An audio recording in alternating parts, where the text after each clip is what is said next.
Welcome to a video explaining the textual activities based on the lesson The Ballad of Father Gilligan.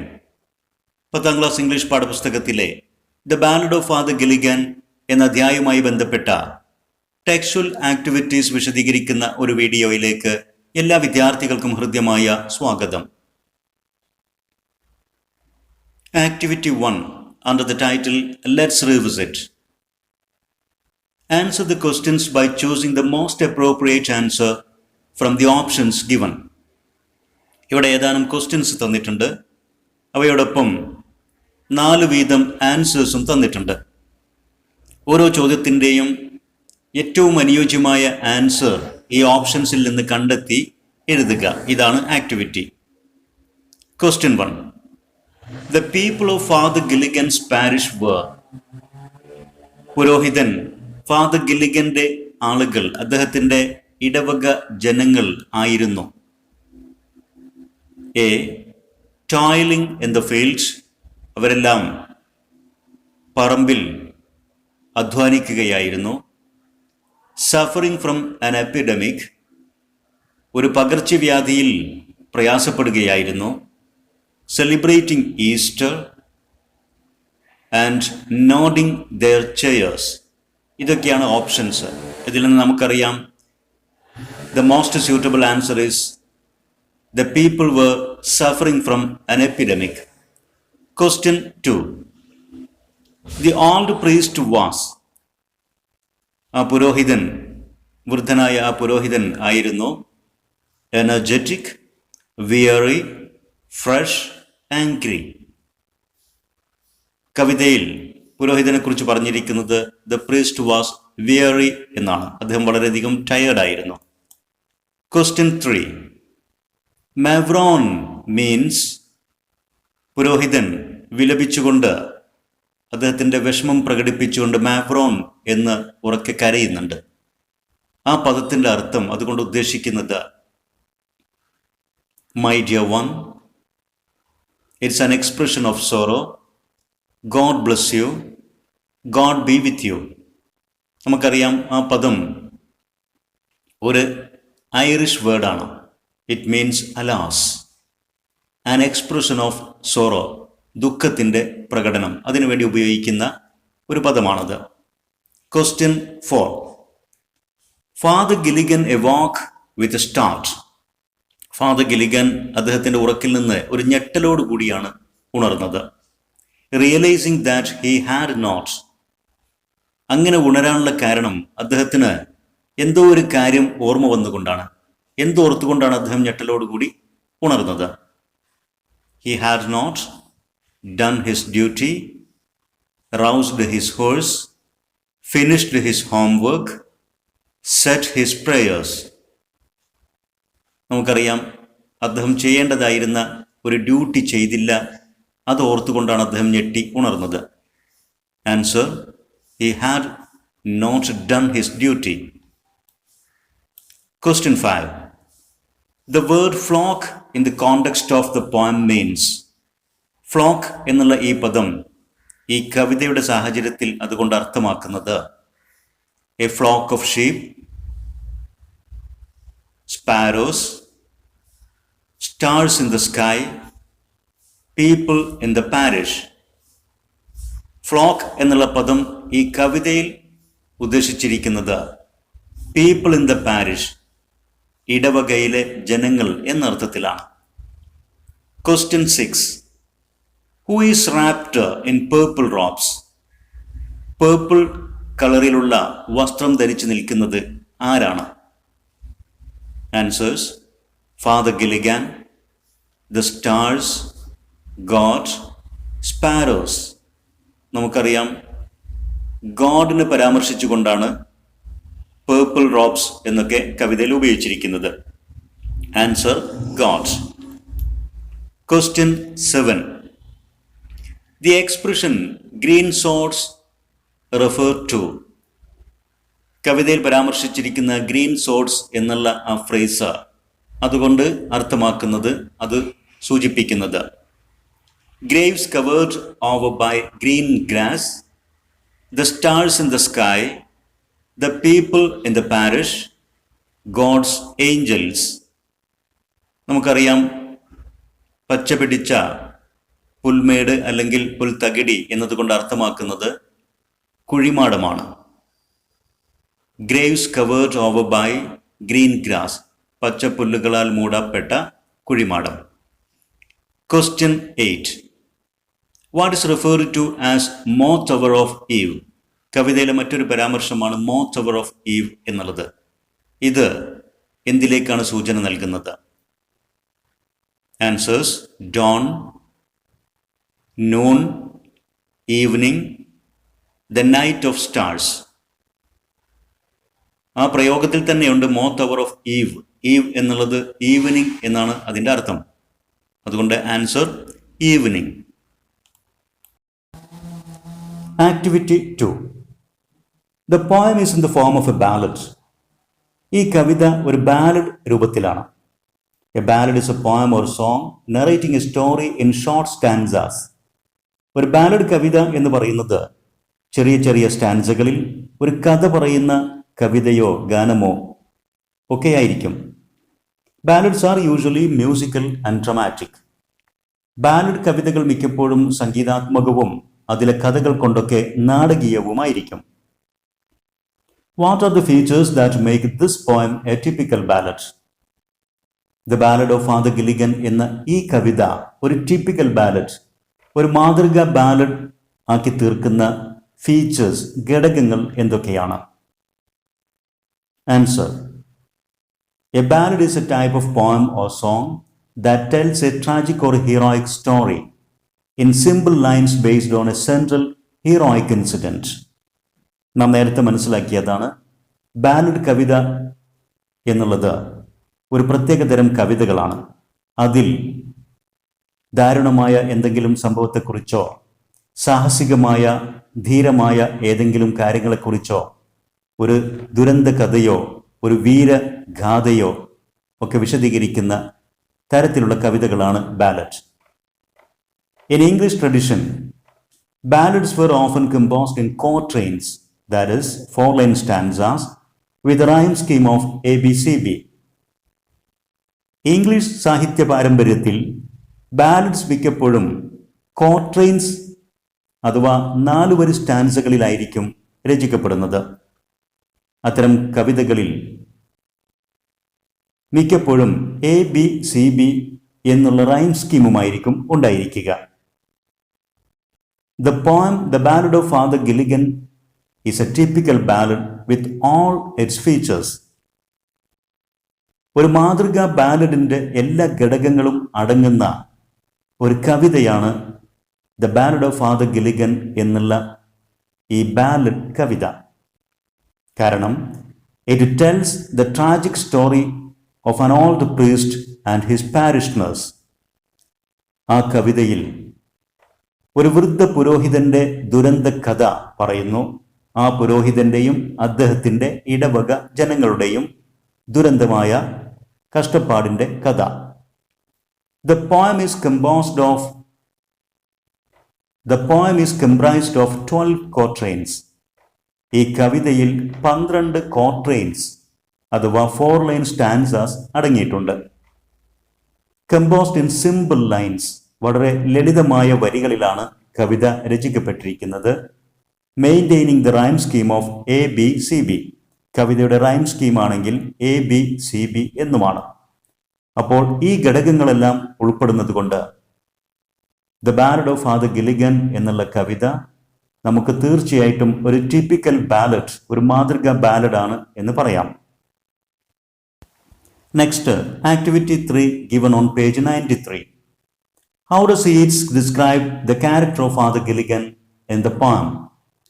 കവിതയിൽ കവി William Butler Yeats Father Gilligan എന്ന വ്യക്തിയുടെ സ്വഭാവ വിശേഷണങ്ങളെ പ്രതിപാദിക്കുന്നുണ്ട്.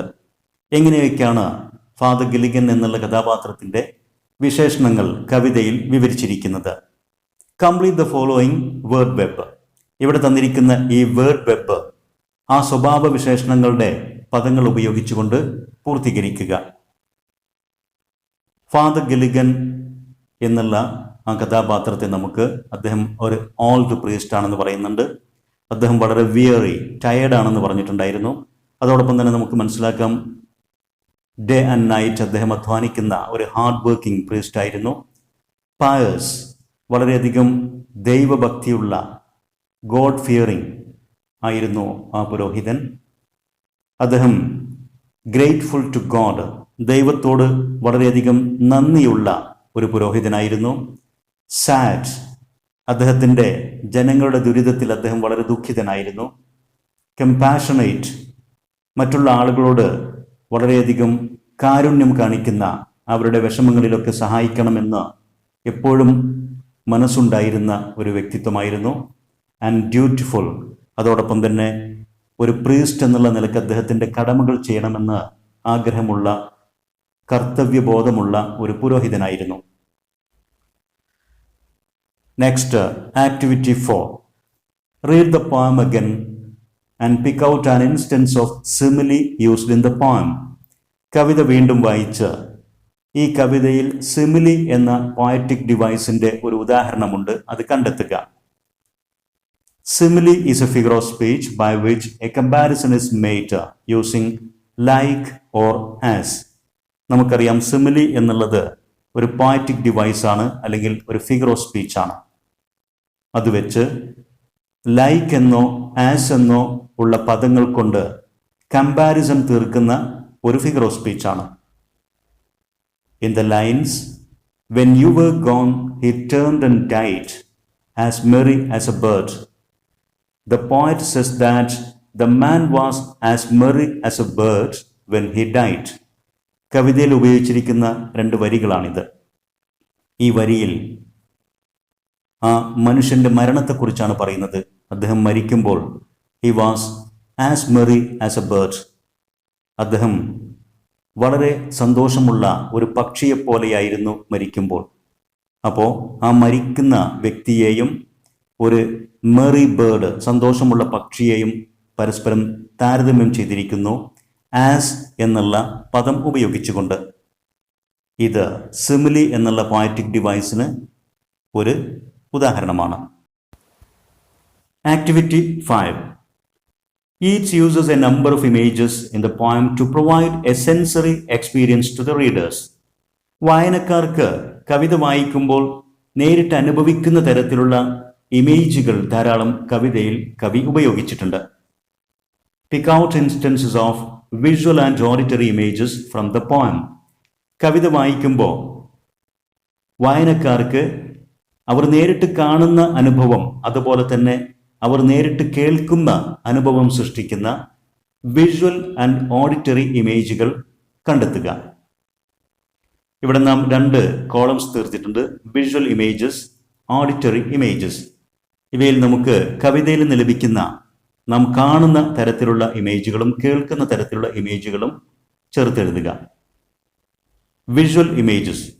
Green sods, പച്ച പിടിച്ച പുൽത്തകിടി എന്ന പരാമർശം, അത് വായിക്കുമ്പോൾ നമുക്കും അത്തരത്തിലുള്ള പച്ച പുൽമേടുകൾ അല്ലെങ്കിൽ പുൽത്തകിടികൾ കാണുന്ന ഒരു ചിത്രം ലഭിക്കുന്നു.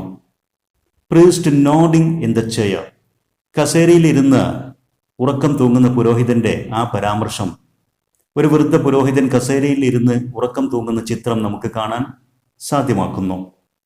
മോത്സ്, വിളക്ക് പാറ്റകൾ, പ്രാണികളെ കുറിച്ചൊക്കെ പരാമർശിക്കുന്നത് അത്തരം ഒരു ചിത്രം നമുക്ക് കാണുന്ന പോലെ അനുഭവപ്പെടുന്നു. Priest riding his horse recklessly through the rocky lane and fen, പാറക്കെട്ടുകൾ നിറഞ്ഞ ഇടവഴികളിലൂടെയും വഴുതി വീഴാൻ സാധ്യതയുള്ള നനഞ്ഞ ഗ്രൗണ്ടിലൂടെയും അതിവേഗം, ശ്രദ്ധ അല്പം പോലും ഇല്ലാതെ കുതിര ഓടിച്ചു പോകുന്ന ഒരു പുരോഹിതന്റെ ചിത്രം ആ ഭാഗം വായിക്കുമ്പോൾ നമ്മുടെ മനസ്സിൽ തെളിഞ്ഞു വരുന്നു. ഓഡിറ്ററി ഇമേജസ്, കേൾക്കാൻ പറ്റുന്ന ഇമേജുകൾ. സ്പാരോസ് ചിർപ്പ്, പക്ഷികളുടെ കലപില ശബ്ദം നമുക്ക് കേൾക്കാൻ സാധിക്കുന്നു.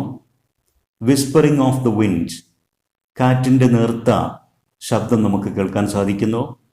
Soft sound of leaves shaking in the wind, കാറ്റിൽ ഇളകിയാടുന്ന ഇലകൾ ഉണ്ടാക്കുന്ന നേർത്ത ശബ്ദം നമുക്ക് കേൾക്കാൻ സാധിക്കുന്നു. Father Gilligan's cry of sorrow, mavrone mavrone. ദുഃഖത്തോടു കൂടി ഉറക്കെ വിളിച്ച് വിലപിക്കുന്ന ഫാദർ ഗിലിഗന്റെ ആ കരച്ചിൽ ശബ്ദം, മാവ്രോൺ മാവ്രോൺ എന്ന് ഉരുവിട്ടുകൊണ്ടുള്ള ആ നിലവിളി ശബ്ദം നമുക്ക് കേൾക്കാൻ സാധിക്കുന്നു. ഇതൊക്കെ വിഷ്വൽ ആൻഡ് ഓഡിറ്ററി ഇമേജുകൾക്ക് ഉദാഹരണങ്ങളാണ്. Next, activity 6. ഇവിടെ നമുക്ക് കവിതയിലെ 2 സ്റ്റാൻസകൾ തന്നിട്ടുണ്ട്. Look at the words given in balls. ആ സ്റ്റാൻസകളിൽ ബോൾഡായിട്ട് മാർക്ക് ചെയ്തിരിക്കുന്ന പദങ്ങളെ ശ്രദ്ധിക്കുക. They are rhyming words. അവ റൈമിംഗ് പദങ്ങളാണ്. ഡേ, ലേ രണ്ടും ഒരേപോലുള്ള അവസാന ശബ്ദത്തിൽ അവസാനിക്കുന്നു. ഈവ്, ഗ്രീവ് രണ്ടും തുല്യമായ എൻഡിങ് സൗണ്ടാണ്. അതുകൊണ്ടാണ് അവ റൈമിംഗ് വേർഡ്സ് എന്ന് പറയപ്പെടുന്നത്. Pick out other rhyming words from the poem. ഈ കവിതയിൽ നിന്ന് ഇതുപോലുള്ള മറ്റ് റൈമിംഗ് പദങ്ങൾ കണ്ടെത്തുക. Now identify and write the rhyme scheme of the poem. എന്നിട്ട് ഈ കവിതയുടെ റൈം സ്കീം രേഖപ്പെടുത്തുക. നാം അതിവിടെ കണ്ടെത്തിയിരിക്കുന്നു. അതർ റൈമിംഗ് വേർഡ്സ്, മറ്റ് റൈമിംഗ് പദങ്ങൾ: die, I, asleep, peep, wind, mankind, more, floor, chair, care, fen, again, ago, fro, bird, word, bleed, need, care, chair. കവിതയുടെ റൈം സ്കീം എന്നുള്ളത് ABCB എന്നാണ്. ഇത് നേരത്തെ നാം മനസ്സിലാക്കിയതാണ്. Next, activity 7. The poem takes the form of a ballad. നാം നേരത്തെ മനസ്സിലാക്കിയതാണ്. കവിത ഒരു ബാലഡ് രൂപത്തിലുള്ളതാണ്. Which is traditionally sung and has a stanzaic pattern. ഇത് പരമ്പരാഗതമായിട്ട് തന്നെ പാടി വരുന്ന, മിക്കപ്പോഴും ഒരു ഫോക്ക് ലോർ, ജനങ്ങളിൽ നിന്ന് വാമൊഴിയായിട്ട് പാടി പതിഞ്ഞ ഒരു കവിതാ രൂപം തന്നെയാണ്. ഇവയ്ക്ക് ഒരു സ്റ്റാൻസ രൂപങ്ങളൊക്കെ പ്രത്യേകമായിട്ടുണ്ട്. ഇതൊക്കെ നാം മനസ്സിലാക്കിയതാണ്. Telling the story of Father Gilligan. ഈ ബാലഡ് കവിതയിൽ ഇങ്ങനെ സ്റ്റാൻസ സിസ്റ്റമുണ്ട്. അതോടൊപ്പം തന്നെ ഫാദർ ഗിലിഗൻ എന്ന പുരോഹിതന്റെ ഒരു കഥയും പറയുന്നുണ്ട്. You can see the lines moving back and forth between stressed syllables. ഈ കവിത ഉറക്കെ വായിക്കുമ്പോൾ ഇതിൽ സ്ട്രെസ്ഡ്, അൺസ്ട്രെസ്ഡ് സിലബിളുകൾ, ശബ്ദ യൂണിറ്റുകൾ ഉറക്കെ ശക്തിയോടെ ഉച്ചരിക്കേണ്ടതും ശക്തി കുറഞ്ഞ് വളരെ വീക്കായിട്ട് ദുർബലമായിട്ട് ഉച്ചരിക്കേണ്ടതുമായിട്ടുള്ള ശബ്ദ യൂണിറ്റുകൾ ഇടകലർന്നുകൊണ്ടുള്ള ഒരു മുന്നോട്ടും പിന്നോട്ടുമുള്ള ഒരു താളത്തോടു കൂടിയാണ് ഈ വരികളുടെ രചന. അത് വായിക്കുമ്പോൾ അനുഭവപ്പെടും. ഫോർ എക്സാമ്പിൾ, ഉദാഹരണമായിട്ട് ഇവിടെ നമുക്ക് ഒരു stanza stressed and unstressed syllables mark ചെയ്ത് തന്നിട്ടുണ്ട്. ഇവിടെ ബോൾഡായിട്ട് കൊടുത്തിരിക്കുന്നത് അൺസ്ട്രെസ്ഡ് ആണ്.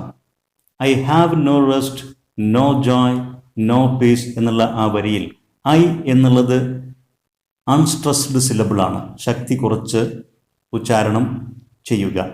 ഹാവ് എന്നുള്ളത് അല്പം സ്ട്രെസ്സോട് കൂടി ഉച്ചരിക്കുക. വീണ്ടും no unstressed, rest stressed, nor unstressed അതായത് weak, and joy stressed strong sound ഉപയോഗിക്കുക. Nor weak sound, peace strong sound എന്ന രൂപത്തിലേക്ക് ഇങ്ങനെ ഒരു താളം നമുക്ക് വായിക്കുമ്പോൾ സൃഷ്ടിക്കാൻ സാധിക്കും, അനുഭവപ്പെടും. Try to recite the poem. ഈ രീതിയിൽ സ്ട്രെസ്ഡ് അൺസ്ട്രെസ്ഡ് ഈ പാറ്റേൺ നിലനിർത്തിക്കൊണ്ട് ഈ കവിത വായിക്കുക.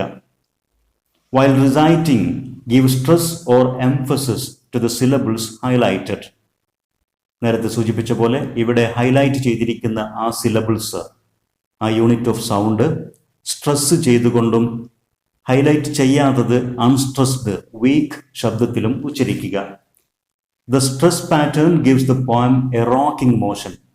ഇങ്ങനെയുള്ള ഈ സ്ട്രെസ് പാറ്റേൺ കവിത വായിക്കുമ്പോൾ അതിനൊരു റോക്കിംഗ്, ഒരു പൊങ്ങുകയും താഴുകയും ചെയ്യുന്ന ഒരു താളം നൽകുന്നു. Now recite the poem individually and then in groups. ഈ കവിത ഒറ്റക്കും ഗ്രൂപ്പായിട്ടുമൊക്കെ വിദ്യാർത്ഥികൾ വായിക്കുക. എന്താണ് ഒരു സിലബിൾ എന്ന് പറഞ്ഞാൽ എന്നുള്ളത് ചെറുതായിട്ടൊന്ന് വിശദീകരിക്കാം. A syllable is A unit of speech sound comprising A vowel sound with or without surrounding consonant sounds. ഒരു സിലബിൾ എന്നുള്ളത് സ്പീച്ച് സൗണ്ടിൻ്റെ, നമ്മുടെ ഉച്ചരിക്കുന്ന ശബ്ദത്തിൻ്റെ ഒരു യൂണിറ്റാണ്. അതിൽ മിക്കപ്പോഴും വവൽ സൗണ്ടുകളാണ് പരിഗണിക്കപ്പെടുന്നത്. ആ വവൽ സൗണ്ട് തനിച്ച് വന്നേക്കാം, അല്ലെങ്കിൽ വവൽ സൗണ്ടിൻ്റെ മുമ്പിലോ വവൽ സൗണ്ട് കഴിഞ്ഞോ കോൺസണന്റ് സൗണ്ടുകളും വന്നേക്കാം. ആ ഒരു യൂണിറ്റിൽ, ആ പ്രത്യേകമായിട്ടുള്ള ഒരു സിലബിൾ യൂണിറ്റിൽ ഒരു വവൽ സൗണ്ട് ഉണ്ടായിരിക്കുകയുള്ളൂ. ആ ഒരു വവൽ സൗണ്ട് തനിച്ചാകാം, അല്ലെങ്കിൽ ആ ഒരു ഒറ്റ വവൽ സൗണ്ടിനോടൊപ്പം അതിന് മുമ്പിലോ ശേഷമോ കോൺസണന്റ് അക്ഷരങ്ങളും ശബ്ദങ്ങളും വന്നേക്കാം. ഉദാഹരണത്തിന് ആം എ ബോയ് എന്നുള്ള ഈ ഒരു sentence, here each word has only A single vowel sound. ഓരോ പദത്തിലും ഓരോ സിംഗിൾ വവൽ സൗണ്ടുകളാണ് ഉള്ളത്. ഐ എന്നുള്ളത് ഒരു ഡിഫ്തോങ്, ആ ഈ രണ്ടും കൂടെ ചേർന്ന് വരുന്ന ഒരു യൂണിറ്റാണത്, ഒറ്റ സൗണ്ടാണത് ഐ എന്നുള്ളത്. ആം എന്നുള്ളിടത്ത് ആ എന്നുള്ള ഒരു വവൽ സൗണ്ടും എന്നുള്ള ഒരു കോൺസണന്റ് സൗണ്ടുമുണ്ട്. എ എന്നുള്ളത് ഒരൊറ്റ വവൽ സൗണ്ടാണ്. ബോയ് എന്നുള്ള ആ പദത്തിൽ ഓ എന്നുള്ള ഒരു വവൽ സൗണ്ടിന് മുമ്പിൽ ബ് എന്നുള്ള സൗണ്ടും അത് കഴിഞ്ഞ് ഇ എന്നുള്ള ബോയ് എന്നുള്ള ഒരു കോൺസണന്റ് സൗണ്ടുമുണ്ട്. അപ്പോൾ ഇതിലെല്ലാം തന്നെ ഓരോ പദത്തിലും ഒരു വവൽ സൗണ്ടാണുള്ളത്. അതുകൊണ്ട് അതെല്ലാം തന്നെ ഒറ്റ സിലബിൾസ് അടങ്ങുന്ന പദങ്ങളാണ്. And such words are called monosyllabic words. ഇങ്ങനെ ഒറ്റ വവൽ സൗണ്ട് അടങ്ങുന്ന സിലബിളുകൾ അടങ്ങുന്ന പദങ്ങൾക്ക് മോണോസിലാബിക് വേർഡ്സ് എന്നാണ് പറയുന്നത്. ഇനി ദ വേർഡ് വാട്ടർ, വാട്ടർ എന്നുള്ള പദം പരിശോധിക്കുക. ഹാസ് 2 സിലബിൾസ്, അതിന് 2 സിലബിൾസ് ഉണ്ട്. And such words are known as disyllabic words. ഇങ്ങനെ 2 സിലബിളുകളുള്ള പദങ്ങളെ ഡൈസിലാബിക് വേർഡ്സ് എന്നാണ് പറയുക. വാട്ടർ, ആ 2 പദങ്ങൾ, ആ പദം 2 സിലബിളുകളാണ്, അത് ശ്രദ്ധിക്കുക. വാ, വ് എന്നുള്ള ഒരു കോൺസണന്റ് സൗണ്ടും അതോടൊപ്പം ആ എന്നുള്ള ഒരു വവൽ സൗണ്ടും അടങ്ങിയിരിക്കുന്നു. അതാണ് ഒരു യൂണിറ്റ്.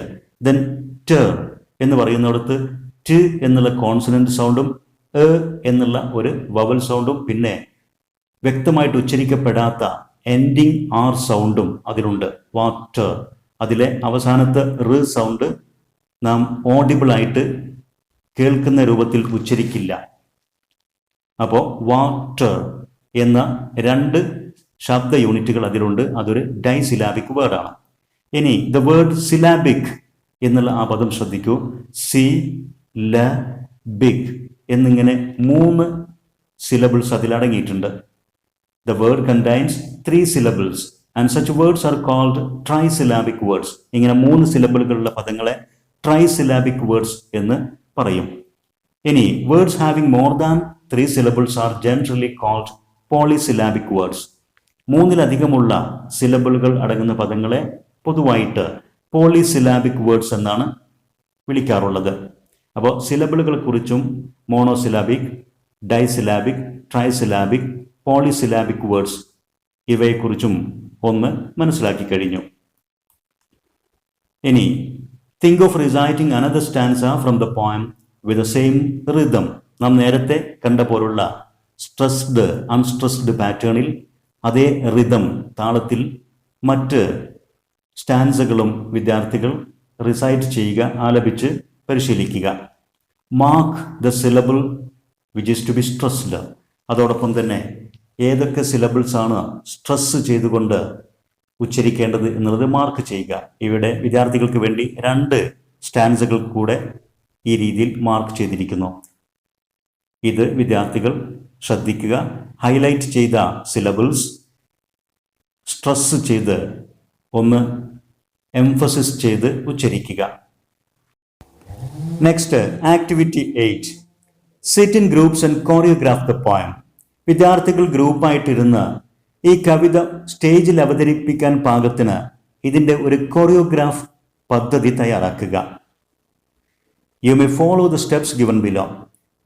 അങ്ങനെ ഒരു കോറിയോഗ്രാഫി തയ്യാറാക്കുമ്പോൾ ശ്രദ്ധിക്കേണ്ട കാര്യങ്ങളാണ് ഇവിടെ തന്നിരിക്കുന്നത്. ഈ സ്റ്റെപ്സ് ഫോളോ ചെയ്യുക. Recite the poem and pick out images from it. കവിത വായിച്ച് അതിൽ നിന്ന് ആവശ്യമായ ഇമേജുകൾ കണ്ടെത്തുക. List out the events in the poem and plan how to present them. കവിതയിൽ പരാമർശിക്കുന്ന ഈവൻറ്റ്സ്, അതിലെ സംഭവങ്ങളെ ലിസ്റ്റ് ഔട്ട് ചെയ്യുക. എന്നിട്ട് അവ എങ്ങനെ അവതരിപ്പിക്കുമെന്ന് പ്ലാൻ ചെയ്യുക. Write a script for choreographing the poem. കവിതയുടെ കോറിയോഗ്രാഫി തയ്യാറാക്കുന്നതിന് ഒരു സ്ക്രിപ്റ്റ് എഴുതി തയ്യാറാക്കുക.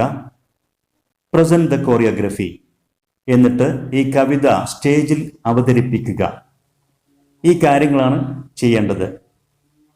ഇതൊരു ബാലഡാണ്, അതുകൊണ്ട് തന്നെ ഇതിൽ വ്യക്തമായ ഒരു കഥയുണ്ട്. ഈ കഥ വിദ്യാർത്ഥികൾക്ക് സ്റ്റേജിൽ പല വിധത്തിൽ അവതരിപ്പിക്കാൻ സാധിക്കും. ഒരു ബാലെ പോലെ അവതരിപ്പിക്കാം, ഒരു ചെറിയ നാടകം പോലെ അവതരിപ്പിക്കാം, ഇത് ഒരു കഥ പറച്ചിലായിട്ടും അവതരിപ്പിക്കാം.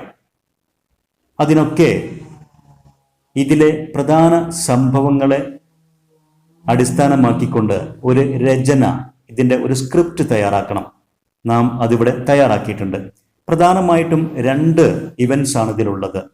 അതിനെ ബേസ് ചെയ്തുകൊണ്ടാണ് ഈ രചന തയ്യാറാക്കിയിരിക്കുന്നത്. ഇത് പല വിധത്തിൽ വിദ്യാർത്ഥികൾക്ക് ഉപയോഗിക്കാം.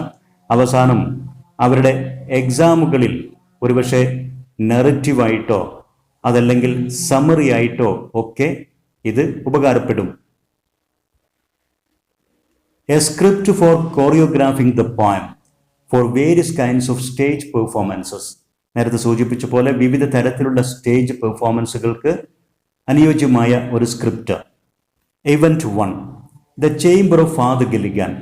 ഇതിലെ ആദ്യ സംഭവം നടക്കുന്നത് ഫാദർ ഗില്ലിഗൻ എന്ന പുരോഹിതന്റെ അരമനയാണ്, ആ ചേംബറാണ്. At sunset there is the presence of moths around the light. സന്ധ്യാസമയം ലൈറ്റിന് ചുറ്റും വിളക്ക് പാറ്റുകളുടെ സാന്നിധ്യമുണ്ട്. Father Gilligan is seen sitting wearily on a chair. പുരോഹിതനെ കാണുന്നു. അദ്ദേഹം വളരെ ക്ഷീണിതനായിക്കൊണ്ട് ഒരു കസേരയിൽ ഇരിക്കുന്ന രീതിയിലാണ് കാണപ്പെടുന്നത്. He sleepy and nodding his head. അദ്ദേഹത്തിന് ഉറക്കച്ചടവുണ്ട്. അദ്ദേഹം കസേരയിൽ ഇരുന്നു കൊണ്ട് ഉറക്കം തൂങ്ങുന്നു. He is very sad and sorrowful as his parishioners are suffering from an epidemic. അദ്ദേഹം വളരെ ദുഃഖിതനാണ്. കാരണം അദ്ദേഹത്തിൻ്റെ ജനങ്ങൾ ഒരു എപ്പിഡമിക്, പകർച്ചവ്യാധിയിൽ കഷ്ടപ്പെടുകയാണ്. This time a voice is heard from outside. ഈ സന്ദർഭത്തിലാണ് പുറത്തു നിന്ന് ഒരു ശബ്ദം കേൾക്കുന്നത്. കോളിംഗ് ദ പ്രീസ്റ്റ്, പുരോഹിതനെ വിളിച്ചുകൊണ്ടുള്ള. A woman is yelling out. ഒരു സ്ത്രീ ഉറക്കെ നിലവിളിക്കുന്ന പോലെ പറയുന്നു, Father, Father please come fast, my husband is about to die. Father, പെട്ടെന്ന് വരൂ, എൻ്റെ ഭർത്താവ് മരിക്കാൻ പോകുന്നു എന്ന് നിലവിളിക്കുന്ന ഒരു സ്ത്രീയുടെ ശബ്ദം കേൾക്കുന്നു. Hearing this he expresses his grief grumbling. ഈ ശബ്ദം കേട്ട് പുരോഹിതൻ അദ്ദേഹത്തിൻ്റെ ദുഃഖം പ്രകടിപ്പിക്കുന്നു. പക്ഷേ ഒരു പരാതിപ്പെടുന്നത് പോലെ പിറുപിറുക്കുകയാണ് ചെയ്യുന്നത്. I have no rest, no joy, no peace, my people die and die എന്ന് പുരോഹിതൻ പിറുപിറുത്തുകൊണ്ട് പരാതിപ്പെടുന്നത് പോലെ പറയുന്നു. നാം ഇവിടെ സങ്കല്പിച്ചുകൊണ്ടാണ്, ഊഹിച്ചുകൊണ്ടാണ് ഒരു സ്ത്രീയുടെ നിലവിളി ഒക്കെ നാം അവതരിപ്പിക്കുന്നത്. നമുക്കറിയില്ല സ്ത്രീയാണോ പുരുഷനാണോ ആ മെസ്സഞ്ചറായി വന്നത് എന്ന്. പക്ഷേ നാം മനസ്സിലാക്കിയിരുന്നു ഒരു ഭർത്താവാണ് മരണപ്പെടുന്നത്, അതിൽ ഭാര്യ ഒരു കഥാപാത്രമായിട്ട് ഈ കവിതയിൽ വരുന്നതുണ്ട്. അതുകൊണ്ടാണ് നാം അവിടെ ഒരു സ്ത്രീയെ അവതരിപ്പിച്ചത്. Soon he realizes his mistake and cries in repentance to God. പുരോഹിതൻ പിറുപിറുത്തുകൊണ്ട് പരാതി പറഞ്ഞതിൻ്റെ തെറ്റ് പെട്ടെന്ന് അദ്ദേഹത്തിന് മനസ്സിലാവുകയും ദൈവത്തോട് ഉടനെ തന്നെ പശ്ചാത്തപിക്കുകയും ചെയ്യുന്നു. ക്ഷമയ്ക്ക് വേണ്ടി പ്രാർത്ഥിക്കുന്നു. ഓ God, forgive me, my body spake, not I. എന്നിട്ട് he kneels on the floor and sings in prayer. അദ്ദേഹം തറയിലേക്ക് മുട്ടുകുത്തി പ്രാർത്ഥനയിൽ മുഴുകി. He falls asleep, so leaning over the chair, forgetting about the dying man. ആ മരണാസന്നനായ മനുഷ്യനേക്ക് മറന്നുകൊണ്ട് അദ്ദേഹം അതേ അവസ്ഥയിൽ ആ പ്രാർത്ഥനയിൽ ഉറങ്ങിപ്പോയി. മോത്ത്സ് ലീവ്, വിളക്ക് പാറ്റുകൾ പോലും വിട്ടുപോകുന്നു. ഡാർക്ക്നെസ് സ്പ്രെഡ്, ഇരുട്ട് പരക്കുന്നു. Stars appear in the sky, ആകാശത്ത് നക്ഷത്രങ്ങളൊക്കെ പ്രത്യക്ഷപ്പെടുന്നു. രാത്രി വളരുന്നു എന്നർത്ഥം. നൈറ്റ് ബിക്കംസ് കാം, രാത്രി വളരെ ശാന്തമാകുന്നു. Only the soft sound of leaves shaking in the wind is heard, കാറ്റിൽ ഇളകിയാടുന്ന ഇലകളുടെ നേർത്ത ശബ്ദം മാത്രമേ ഇപ്പോൾ കേൾക്കുന്നുള്ളൂ. Father Gilligan sleeps till sunrise, സൂര്യോദയം വരെ ഫാദർ ഗിലിഗൻ അതേ അവസ്ഥയിൽ ഉറങ്ങുന്നു. Presence of moths again, birds cheep is heard, വീണ്ടും വിളക്ക് പാറ്റുകളുടെ സാന്നിധ്യം വരുന്നു. പക്ഷികളുടെ കലപില ശബ്ദം കേൾക്കുന്നു. Father Gilligan wakes up in a shock, ഞെട്ടിക്കൊണ്ടാണ് ഫാദർ ഗിലിഗൻ ഉറക്കിൽ നിന്ന് ഉണരുന്നത്. He realises that he has failed in his duties, തൻ്റെ കടമകളിൽ അദ്ദേഹം പരാജയപ്പെട്ടു എന്നുള്ളത് അദ്ദേഹത്തിന് ബോധ്യപ്പെടുന്നു. ഹി ക്രൈസ്, അതുകൊണ്ട് തന്നെ വിഷമത്തോടുകൂടി അദ്ദേഹം ഉറക്കെ വിളിച്ചു പറയുന്നു, mavrone, mavrone, the man has died while I slept in the chair. എന്നിട്ട് he rouses his horse and rides recklessly to the dying man's house, തൻ്റെ കുതിരയെ ഉണർത്തി വളരെ വേഗം അപകടകരമാം വിധം അദ്ദേഹം കുതിരയെ ഓടിച്ച് ആ രോഗിയായ മനുഷ്യൻ്റെ വീട്ടിലേക്ക് പോകുന്നു. ഇതാണ് ആ ഇൻസിഡൻറ്റ് 2, രണ്ടാമത്തെ സംഭവം അല്ലെങ്കിൽ രംഗം.